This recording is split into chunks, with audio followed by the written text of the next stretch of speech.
Oi, gente, então convidando vocês para o nosso curso Caminhos da Psicopatologia, onde a gente vai refazer um pouco o percurso, é uma proposta assim, histórica de reconstrução e desconstrução do DSM em comparação com a diagnóstica psicanalítica, mas também psicológica, mas também neurológica, de forma a mostrar os cruzamentos e entroncamentos e desencontros dentro desses caminhos que formam a psicopatologia, de uma posição crítica, né, em relação às suas epistemologias e ontologias. Então, quem quiser mais informações sobre o curso, acesse o link aqui na descrição.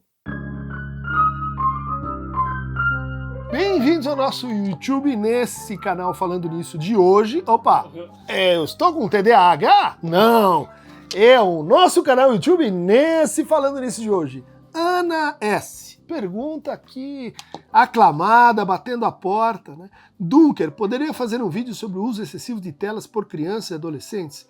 Quais os riscos, formas de contornar e tal? Abraço, adoro o seu canal. Tamo junto, Ana. Eni Marques, tenho 57 anos e precisei voltar o vídeo 6 vezes porque viajei. Ausências. Não sou, portanto, da geração de telas. Anderson Medina, outro dia vi um vídeo do TikTok de uma menina que dizia ser autista. Ela também dizia que foi diagnosticada como superdotada. Temos que falar de diagnóstico digital. Aí ela disse que não conseguia andar no centro da cidade e que era autista nível X com grau de suporte nível Z. E falou de uma série de abstrações relacionadas ao tema. Ela tinha 20 e poucos anos e disse que necessitava do acompanhamento de outro adulto para ir ao centro, que precisava desse suporte, né? O autismo é definido pelo nível de suporte também, né? Eu me pergunto, não é contraditório que alguém seja suficientemente inteligente para entender conceitos complexos, integrá-los muito bem, mas que simplesmente aceite a limitação de não conseguir andar pelo centro da cidade? Não é, porque inteligência e loucura não tem nada a ver. Inteligência e transtorno são uma relação contingente, né?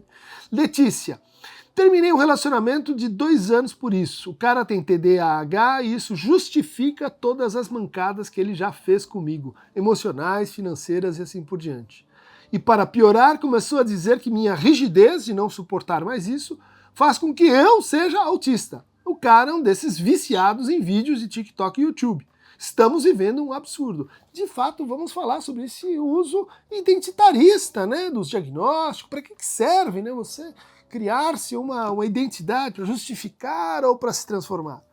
Leonardo Armelin. Ninguém transa mais porque tá todo mundo drogado com remédio, Reels, Shorts, TikTok. Acabou, gente, aceitem. Acabou, mas também começou, Leonardo. Vamos ver aqui o que a gente faz com essa droga dependência digital, será? Para responder esse conjunto inóspito, para enfrentar todas essas questões com uma resposta. Eu quero uma resposta hoje, João, como diria o nosso querido Legião Urbana. É uma resposta agora. Temos o nosso Master Maioral, o psiquiatra das estrelas, mas não das constelações. Valeu, pessoal. Então, o Felipe Santaella trabalha no Departamento de Saúde Mental, Álcool e Drogas do Ministério da Saúde, o DESMAD, né? Felipe é psiquiatra, fez o seu R3 agora na Unicamp, né? E tem uma trajetória muito interessante, trabalhou com patologia, trabalhou com o estudo, né, da fisiologia ligada ao câncer, né, com uma equipe lá em Oxford, né, que ganhou o prêmio Nobel, Peter Ratcliffe, e tem trazido para o Brasil um autor que eu gosto muito também, muito interessante, que é o Thomas Fuchs, né? É um pensamento crítico em psiquiatria, gente. Não é tudo DSM, é um pensamento que passa pela ecologia, que passa pela intersubjetividade, é um leitor do Russell. Tenho visto assim pitadas de Hegel ali e aqui, conversa com a psicanálise. Então o Felipe Santaella está com a gente para a gente responder essa pergunta. Bom, acho que a primeira coisa, quando a gente fala, eu acho que essa pergunta diz muito isso, assim, né, que a gente tem que ir numa pergunta antes. Qual que é o objetivo de um diagnóstico psiquiátrico? Diagnóstico psiquiátrico não é mapa astral.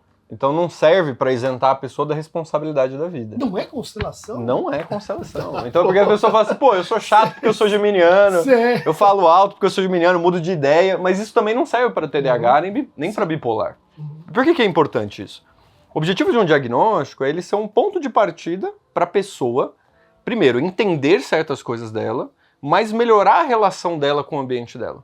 Então, a partir do momento que você fala, pô, eu tenho certas especificidades no meu ambiente, e isso demanda que o meu ambiente mude, mas eu também me adapte de alguma certa maneira em relação a ele. Pode ser através de uma análise, um processo psicoterápico, um remédio, se necessário, às vezes uma questão... Uma evitação de situações, lugares e pessoas. Exato. Mas, de certa maneira, isso se confunde quando a gente pensa o entendimento do diagnóstico com a dinâmica das redes sociais. Então, isso que a pessoa fala, que assim, quando você começa a ver muitos vídeos sobre determinados achados, é parecido com a questão do que eu falei do mapa astral. É a ideia de que você consegue pegar determinadas características que são facilmente identificáveis e apropriadas para que aquilo seja um elemento determinante da sua subjetividade. Porque entra um outro ponto que é o quê? Quando a gente pensa diagnósticos psiquiátricos, eles não são verdades ontológicas. O que isso quer dizer? Então, quando eu falo da minha identidade, eu falo, pô, o Felipe é o quê? Ah, o Felipe, ele é... Né? Então, a gente se define muito pela profissão. O Felipe é psiquiatra, produtor de conteúdo, tal. Mas assim, o Felipe é TDAH. Quando eu falo isso, eu transformo algo que é um elemento histórico, cultural, determinado socialmente e tudo mais, como um elemento identitário que, de certa maneira, me distancia do debate também de apropriação individual. Então, Felipe, acho que a gente na psicanálise concorda muito com o que você está dizendo, né? De que, no fundo, o diagnóstico é sentido como um alívio subjetivo. Pois é. Né?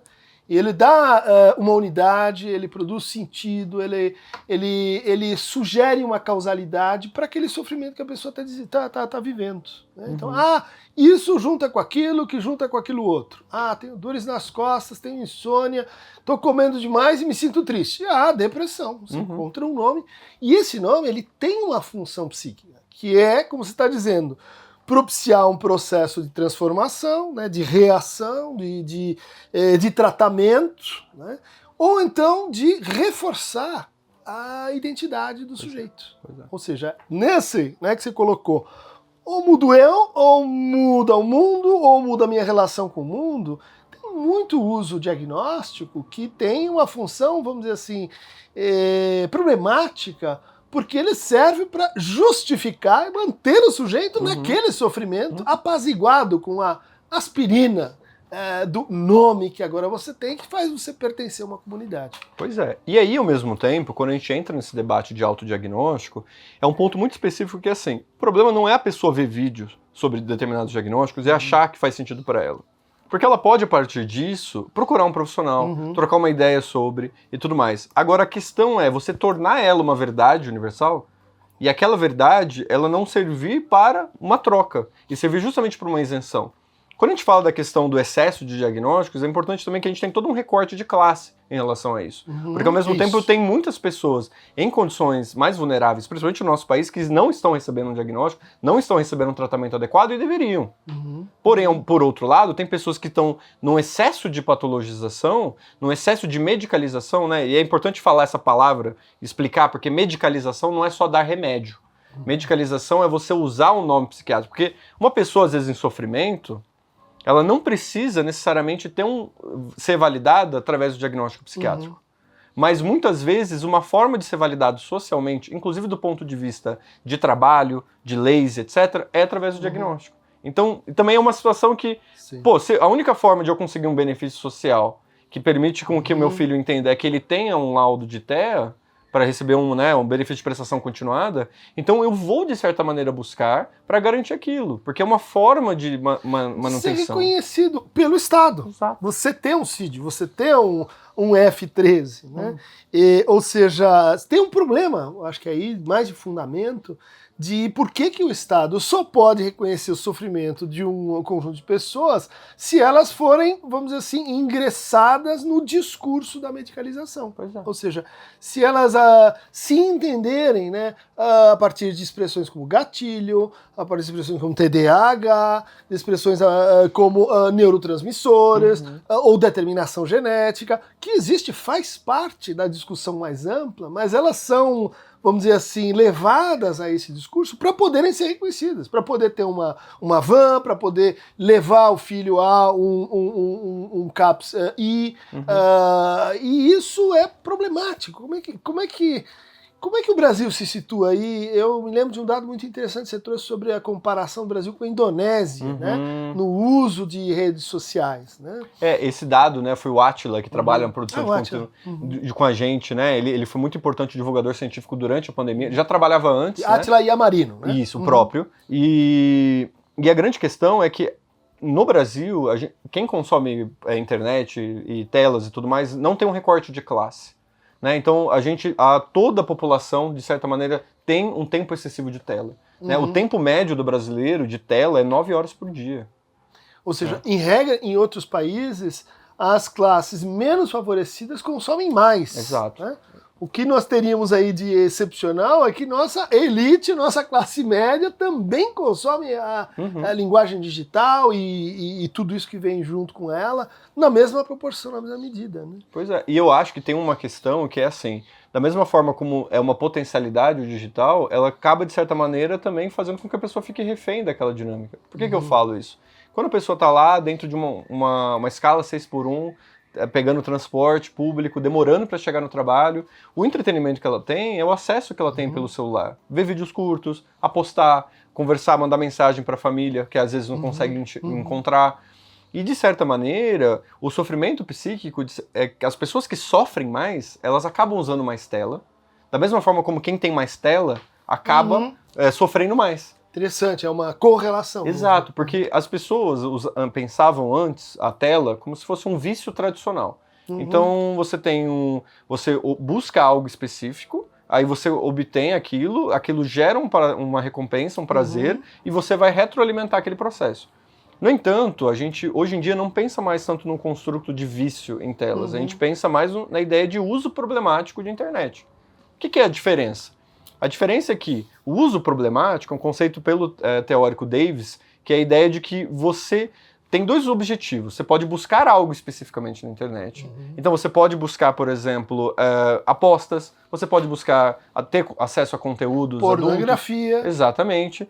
Da mesma forma como você pode estar de uma maneira assim, só jogando, videogame, coisas do tipo, ou assistindo séries. Lendo Wikipedia, fazendo consultas em inteligência artificial. Pois é, né? Dialogando com a IA, né? E aí, estudando, né? Botando um artigo, resumindo e tal, assistindo uma videoaula, uma coisa, um curso, coisa do tipo. E qual que é a grande questão que para mim me chama a atenção? É que o uso problemático, ele vai partir da ideia de que é um achado psicopatológico, ou seja, que a pessoa está numa condição de vulnerabilidade, está num sofrimento psíquico, e aquela condição faz com que ela vá buscar determinados comportamentos e padrões nas redes sociais, e aquilo vai retroalimentar o sofrimento psíquico. Né? Então, quando a gente vê... Por que eu acho que é irrelevante? O ano passado, quando proibiu o celular nas escolas, imaginava-se que as crianças iam ter sintomas de abstinência. E não aconteceu. E não teve. Porque, na verdade, o que teve foram outras coisas. Porque como a tecnologia é uma extensão do nosso corpo, se imaginava que era como se tivesse tido um membro rompido. Mas a ideia é que, na verdade, ele está muito presente. Então, quando a gente volta para a primeira pergunta, que é crianças e adolescentes, como que a gente controla?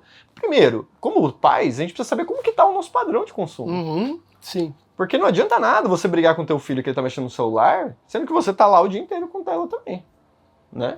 Então, primeira coisa. E a segunda coisa, que eu acho que é uma frase que eu ouvi do Paulo Bill, eu gostei muito. Paulo, nosso aluno, querido. Querido, né? E ele fala exatamente isso, que é assim, poxa, use o digital por uma ponte pro real. Filho, o que você tá vendo aí? Então, quando você traz esse gancho, aí você começa a perceber também que você tem uma conectividade com aquela pessoa no real. E outra coisa, é muito diferente você estar 4 horas rodando vídeo, scrollando, do que você tá vendo 4 horas de aula. Então a ideia de que você não consegue pensar uma dependência tradicional porque você tem vários tipos de padrão de uso, né? E de forma de benefício. E de descontinuação e retorno, né? De passagem. Eu acho que isso é muito importante mesmo, né? Porque é um tipo de mediação quando você vai e volta. Né? Quando você... e muitos pais dizem isso, né? Não, ele não é só que ele usa telas, é que quando ele está com a gente, ele está ausente. Ele está ausente no jantar, ele está ausente na escola, e ele parece não ter mais vida social. Acho que isso é um sintoma de que estamos numa prática ruim. Não é tanto a extensão de uso, mas como é que o sujeito está quando ele não está na tela, né? E eu acho que entra num ponto que é uma grande questão da clínica, tanto psiquiátrica quanto psicanalítica e psicoterápica de maneira geral também, que é os sujeitos que também não estão, que estão totalmente alienados, assim, da existência deles. Não sabem do que eles sofrem, não sabem por que eles sofrem, porque isso é mediado pelo algoritmo.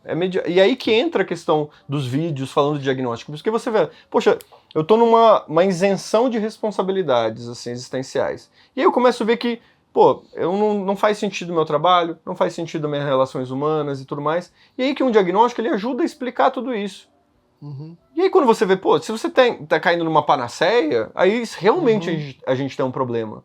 Porque o diagnóstico não é para você justificar todos os seus problemas do mundo, mas é aquilo que a gente falou no começo, é para você ter uma ponte de início para outras mudanças.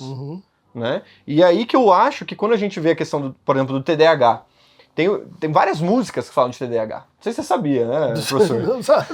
Não tô tão a par assim dessa matéria. Então, ó, tem funk sobre isso, tem sertanejo, que é a ideia de tipo, pô, eu não te traí, é culpa do TDAH. Não fui eu, foi o TDAH. Pois é. Não fui eu, foi a pinga. Então, que é essa ideia de que, poxa, mas o TDAH não existe fora de você. Sim. A tua existência é através. Então, se você se justifica através disso. Reforça uma coisa que a gente já mais ou menos conhece, que são os funcionamentos dissociativos. Né? Pois é. Ou seja, de fato, o que você está falando bate muito com vamos dizer assim, sinais problemáticos e como enfrentá-los. Né? Por exemplo, uma coisa que a gente eu acho que tem que lutar para realmente ter uma atitude um pouco mais normativa em relação a isso é o discurso de ódio. Pois é. Né? Não só porque ele engaja, porque ele monetiza, mas porque ele produz um tipo de agressivização, né, que leva ao que a gente poderia chamar assim, um ciclo de reposição e de intensificação de afetos. Né? Eu acho que a pornografia faz isso num outro sentido, mas o ódio ele torna, né, assim, gozosa a experiência de odiar. Né? Aquelas pessoas que amam odiar. Tem até o nome, né? Hater, para isso. E eu acho que o principal efeito, queria ver a tua opinião sobre isso, é que esse tipo de engajamento gera uma espécie de inconsequência com a palavra e com o ato fora da rede. Né? Concordo. Isso, assim, eu já acompanhei na clínica, eu já vi assim, entre alunos, né? Quer dizer, o uso problemático não é só aquele que você está vendo ali, que ele está muito na tela, é que quando ele sai da tela, ele fala coisas, ele age, né, com a própria palavra de uma maneira inconsequente. Né? Ele diz, ele mente, ele ofende, mas a gente percebe em seguida que ele não está se dando conta que ele está mentindo, que ele está ofendendo, que aquilo tem consequências. Eu vejo muitas colisões acontecerem nesse choque de mundos. Né? Saio ali daquela linguagem, né, que envolve mundos imaginários, e daí eu vou para um outro mundo onde eu ajo da mesma maneira. Só que aí as consequências são catastróficas. Pois é. O que você... É interessante você estar falando isso, porque, inclusive, qual que foi a palavra de Oxford? Rage bait. Exatamente. Que é a ideia do quê? Que para você produzir conteúdo, você tem que dar uma isca. Você não só vai causar ódio, mas você vai promover algo para a pessoa ir lá e comentar. Treta, né? Uma o treta. Bully é especialista nisso. Ele criar tretas. Né? Dá uma causada, né? Corta essa parte. Dá uma causada. Causada, né? E daí? Então, e aí qual que é o ponto disso? É que essa dinâmica dá essa sensação, porque o que o mundo digital às vezes traz? Essa ideia de que é anônimo. Isso. Né? E aí, pô, a pessoa vai lá, aí você, hoje em dia, antes as pessoas falavam, toma cuidado com o que você fala na internet. Hoje em dia você dá dados de graça, assim, você nem pergunta. Então faz identificação facial, tem o teu cartão de crédito, tem, né, só falta o seu tipo sanguíneo. Daqui a pouco. O adolescente e a criança entram, porque tem já essa expectativa de que serei anônimo. Ninguém vai ver que eu sou uma criança. Né? Inclusive, essa é uma das mudanças com o ECA Digital. Exato. Que é a ideia de que você, antes para entrar em algumas plataformas, inclusive de apostas, você só precisava falar, você confirma que é maior de 18 anos? Sim. Aí você ia lá e colocava um CPF, por exemplo, do pai e da mãe, e conseguia apostar. E aí qual que é o grave disso tudo?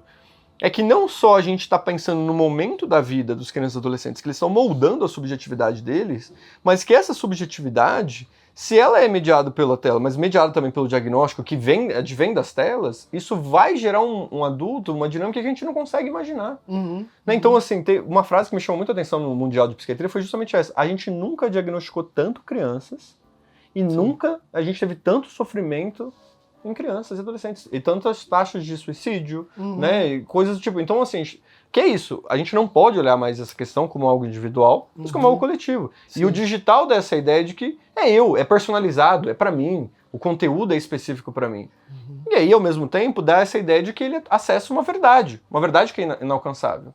Então, isso, quando você pensa no diagnóstico, a gente pensa numa alternativa. Ah, Felipe, mas quer dizer então que é ruim sempre? Óbvio que não. Né? Que eu acho que é um disclaimer importante, que assim, para muitas pessoas, através das redes sociais, você arranja comunidades. Sim. Pessoas que podem falar sobre as dificuldades, compartilhar, conhecer novos centros. Né? Então, por exemplo, a gente tem, hoje em dia, um coletivo de mães de pessoas com esquizofrenia, onde elas discutem sobre isso.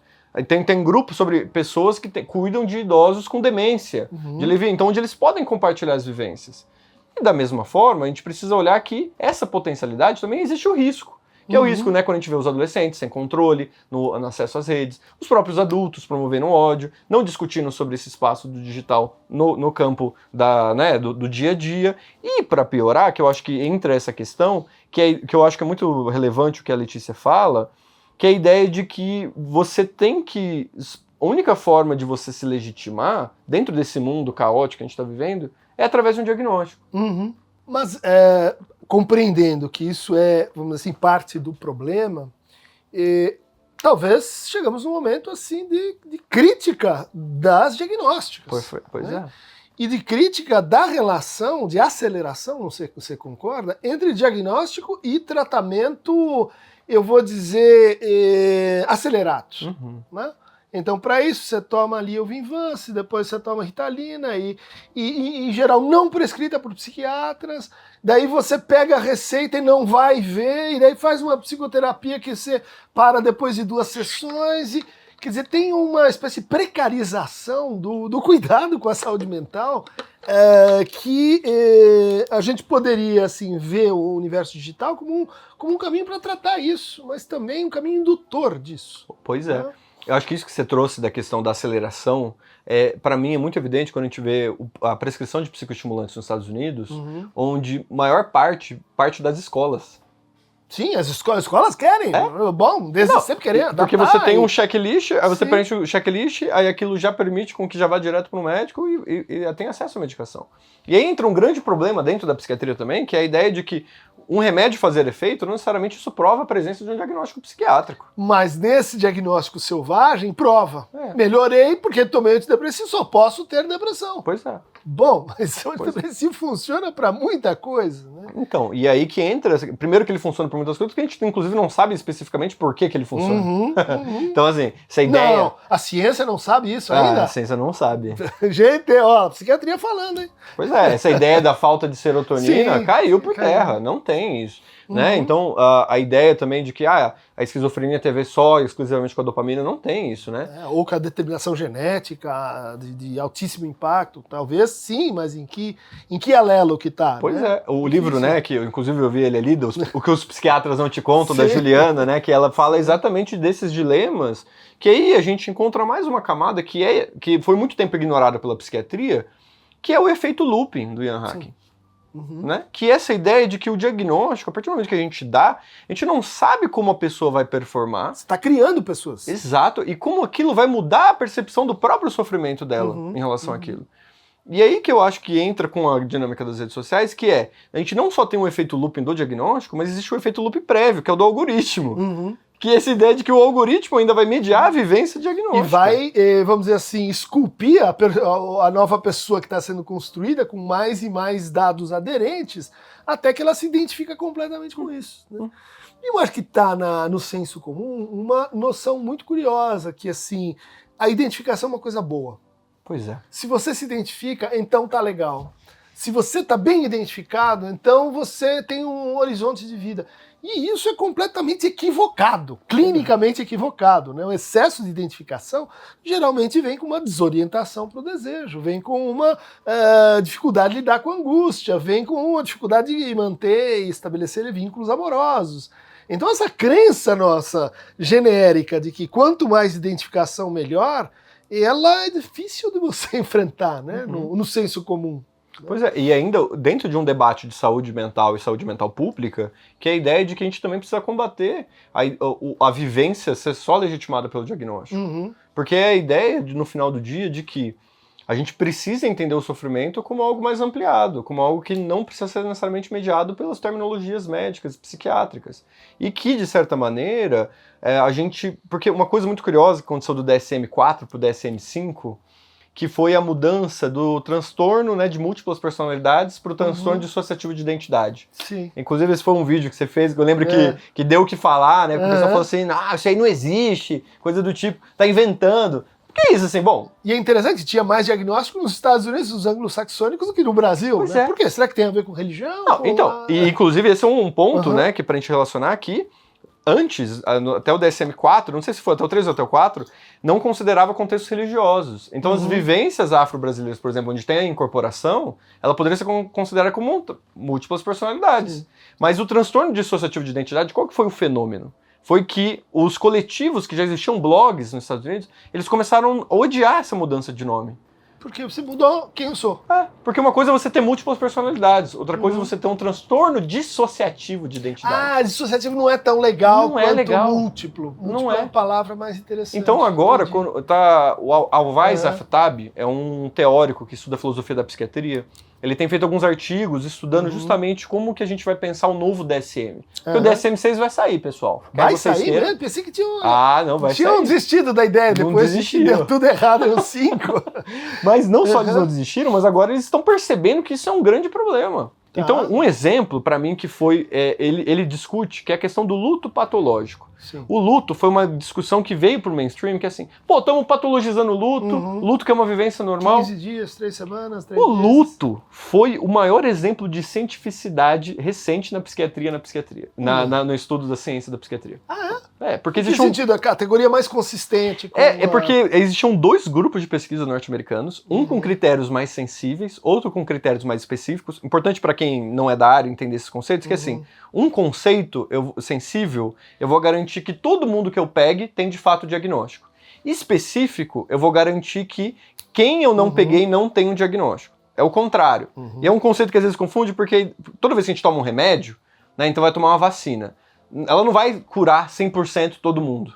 Né? Ou, por exemplo, vou fazer um teste rápido de HIV. Ele não vai dar 100% para todo mundo que tiver e negativo para quem não tiver. Falso positivo, falso negativo. Isso.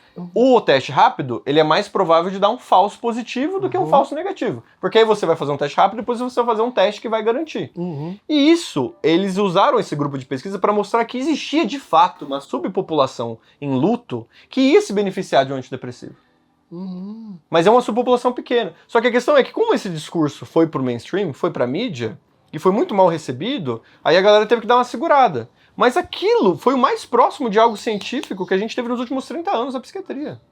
Olha só. Só que aí que eles perceberam que existe um grande problema, que é o efeito de que agora a gente tem as redes sociais, tá todo mundo falando sobre isso, tem os influencers que estão trazendo os próprios diagnósticos. E lembrando, né, existem diagnósticos que são mais estigmatizantes do que outros. As pessoas não estão fazendo chá revelação da esquizofrenia. Exato. Né? Exato. Não existe chá revelação da esquizofrenia. Ou da Alzheimer. Exato. Ou até mesmo, por exemplo, transtorno de personalidade antissocial. Narcisista é a sogra. É a cunhada. Não sou eu, homem, chato, mimado. Esse é o que a gente chama de diagnóstico encebado, gorduroso. Né? Quer dizer, que se aplica em qualquer um e serve pra quê? Né? Então, e aí que entra essa discussão de como a gente vai pensar o autismo. Como que a gente vai pensar essas discussões. Que aí, se a gente muda os nomes, a gente vai mudar também essas pessoas que sofrem. E lembrando, criticar categorias não é criticar pessoas. Né? Então, mas vá dizer isso no universo digital. Pois é. Para terminar, o que a gente diz para esse pai, para essa pessoa que diz: meu filho tem um problema com telas? Pela nossa conversa, a gente pode até brincar e dizer que a gente reinventou os 4 As. Os 4A são os critérios 4 diagnósticos do Eugen Bleuler para esquizofrenia, né? Autismo, abulia, associação, né? E a gente falou, então, anonimato. Quando tem um processo de anonimato na vida e no digital, problema. Segundo, aceleração. Pois é. Acelerou, problematizou. Terceiro, ausência, estados de ausência. Você nunca está, né? Naquele lugar, no seu desejo, no seu projeto, né?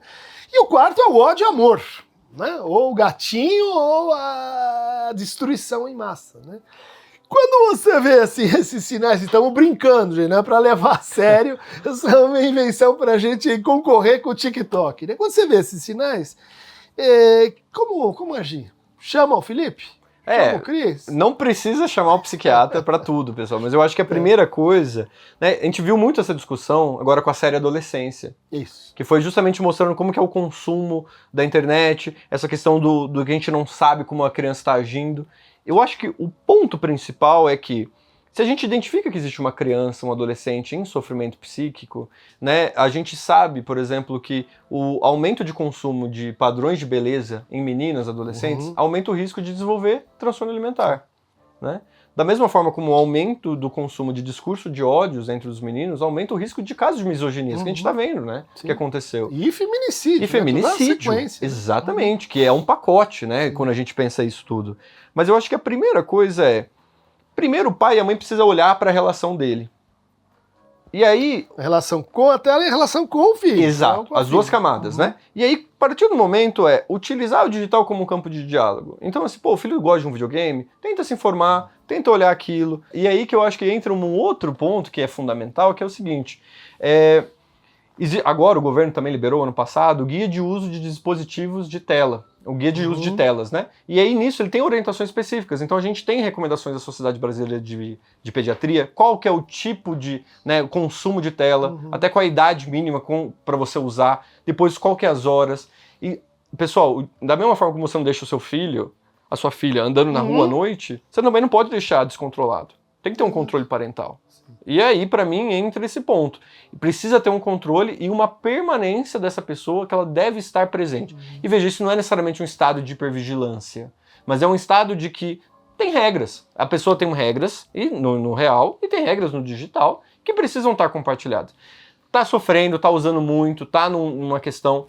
Leve isso para um atendimento de saúde mental, que pode ser, por exemplo, um acolhimento dentro do Sistema Único de Saúde, um acolhimento psicoterápico, trazer isso pro campo também do diálogo, assim. Eu falo que, por exemplo, uma das recomendações, quando eu fui no Congresso Mundial de Psiquiatria, que eu havia comentado, era que a gente veja o algoritmo das crianças e adolescentes.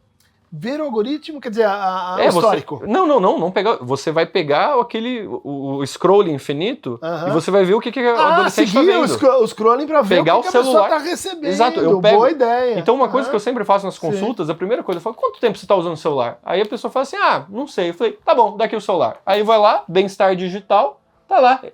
12 horas. 12 horas. Aí a pessoa, nossa, eu não imaginava. E aí ainda é X9, porque ele fala qual que é o aplicativo que você está usando. Tá. Então eu uso aquilo para mostrar.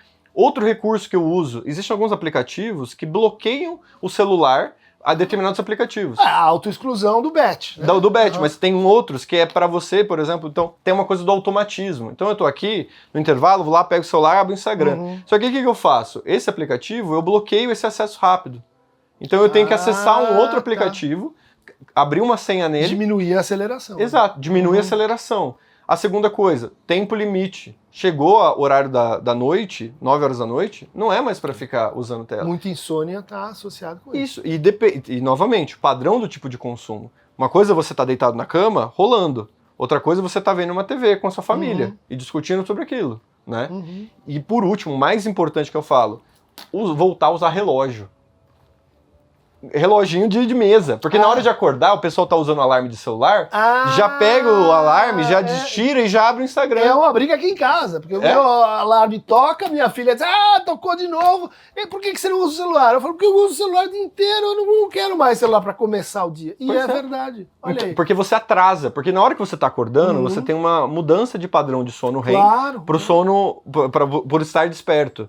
E essa mudança, ela fica acelerada e perturbada Sim. quando você já pega o celular e já a transição começa. presença-ausência, né? Que você se prejudica com essa entrada fulminante. Né? E hoje em dia por R$20 você consegue comprar um relógio. Então você compra, e é isso, e aí você bota o celular no outro cômodo. Porque só o fato de você já demorar esses 5 minutos já te dá um suspiro para você começar o dia sem precisar mediar por telas. Tem empresas que já estabeleceram que não põe o celular em cima da mesa de reunião, que atrapalha, mesmo fechado, mesmo que você não esteja usando. Felipe, tamo junto. Valeu, professor. Muito legal. Para receber mais fragmentos de aceleração e os seus antídotos, a ausência, os seus antídotos, anonimato e os seus antídotos, e amor e ódio, clica aqui com a Queronta que ele vai dar uma remada na sua cabeça digital. Você vai ver. Corte e tamo junto.